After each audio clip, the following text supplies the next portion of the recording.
Why do you want to learn about the be-verb and the do-verb, action and state? Two reasons. First is you don't confuse the listener, and second, it helps you in forming the questions. Hi there, welcome back to TELW, the English Workshop.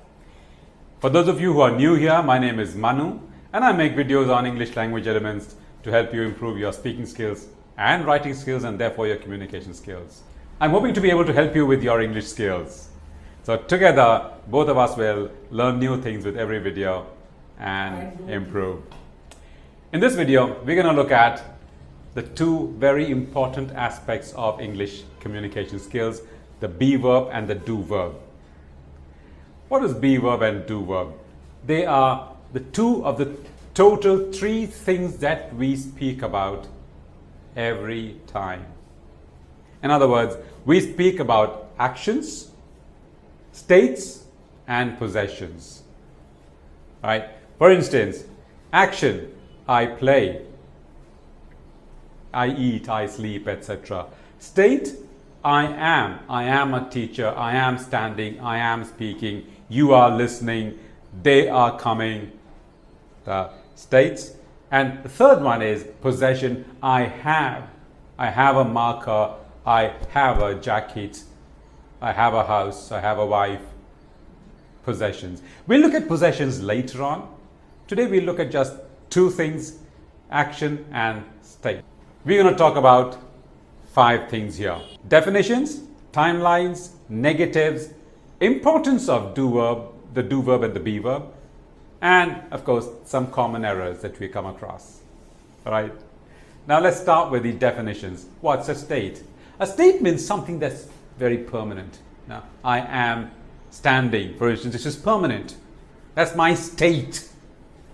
I'm standing. Unless I change, I remain standing. When I start walking, then I say, I am walking. I was standing. I've changed my state. So that is the state in which you are in.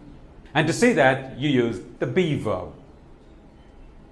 So I am standing. They are coming. He is sitting. She is a teacher. States. Action is something that you do. So you use the do verb. I play.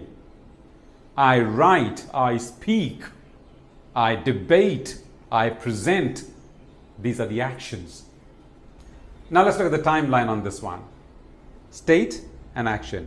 For states, generally speaking, you say, I am a teacher. He is playing the piano. She is what? She is painting a picture. They are whatever. They are listening to me. Is, am, are. Now, when you talk about the past, you say was, were. So, he was a guitarist. They were a band. And if you go down the timeline, then you say will be. So I will be a pilot tomorrow. He will be a teacher tomorrow. She will be a manager tomorrow. Next week, next year, whatever. On the timeline. Now for the actions again, generally speaking, you use the word do. So I play, I eat, etc. Yesterday it was did. We played, we ate, etc. And tomorrow we will play, we will eat. It's just a will bit. Now note one thing here. The do verb is not used in the sentence for action. In other words, I said I play. I didn't say I do play. But for state, I said I am standing. Am, the be verb, is used in the sentence, but it's not used in the action. A sentence that talks about action. Let me make this clear once again. The be-verb is used in a sentence. The do-verb is hidden in a sentence. And now let's look at the negative bit. For actions, generally speaking, I don't, they don't, he doesn't, she doesn't. Do not, don't. Does not, doesn't. In the past, did not, didn't. In the future, Will not do, will not play, will not, won't. So he won't come, they won't play, they didn't play, they don't play. All right. So you use the do verb in the negative, but so not in the affirmative sentence, but in the negative. What's the importance of learning this? Why do you want to learn about the be verb and the do verb, action and state? Two reasons. First is you don't confuse the listener, and second, it helps you in forming the questions. Yes, no questions and the WH questions. Let's look at this confusion bit in the next part. Now we look at question formation. We have gone into greater detail in this question formation in our video on word order. The link is given below in the description. But I still give you a hint how to use the be verb or the do verb here, the importance of be verb and do verb. Let's look at the state first. I am a teacher is a statement. The yes no question is going to be, am I a teacher? So the be verb am comes before the actor I. See, so there's an interchange in the word order. To get the WH question, I simply convert this yes no question by adding the question word, the WH question word. So you are a student. Statement. Yes no question, are you a student? You are becomes are you.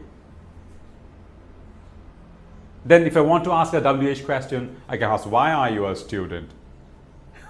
And now action. They go to the office at 9.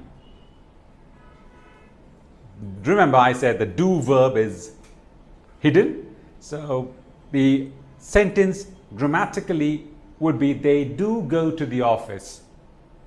But do is hidden, so you said they go to the office. Following the same principle, they do will interchange places. So the yes no question will be, do they go to the office? And convert that into a WH question by adding a WH question word. So when do they go to office? Where do they go to office? Etc.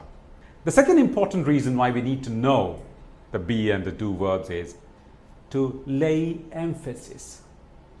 For action, it's very simple. I simply add the do verb in the sentence. So if I say I play, that's great. I play the guitar. Perfect. But if somebody says, no, you don't play the guitar, then I have to emphasize on that and say, I do play the guitar. So I add that do verb to emphasize. Which is why when somebody doesn't contradict you, doesn't say that you are wrong, you don't add the do verb. But if you add, you sound very rude. Say, I do play the guitar. Oh, fine. I didn't say you don't. For the be verb, merely using it in a sentence doesn't make it like real. So you have to use a voice quality. So I'm standing is a simple sentence. But if you want to like, then you say, I am standing. Stress on am. A wrong stress could make you sound rude. An unnecessary stress could make you sound rude. So we have two uses. One is to convert a sentence into a question. And second is to stress, to avoid sounding rude. Now we come to the common errors that people commit with this be verb and do verb. They cross the auxiliaries. What do you mean by cross the auxiliaries? Now, they use the be verb for an action or a do verb for a state. So, if you say things like, I am agree, you cross it. You can't say, I am agree. You say, I agree.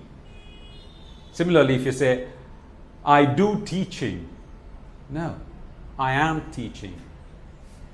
Or if you simply say, I teacher, I am a teacher. I the pilot, I am the pilot. So the be verb will tell you that, okay, you are talking about a state, not an action. The do verb will say that you're talking about the action, not the state. So that's all there is in this video. Hope you liked it. If you do press the like button. And if you have any questions on this, please ask me and I'll be happy to answer it. I'll also be happy to give you lessons on any specific topics that you're interested in. Do let me know. So we'll see you in the next video. Until then, bye-bye.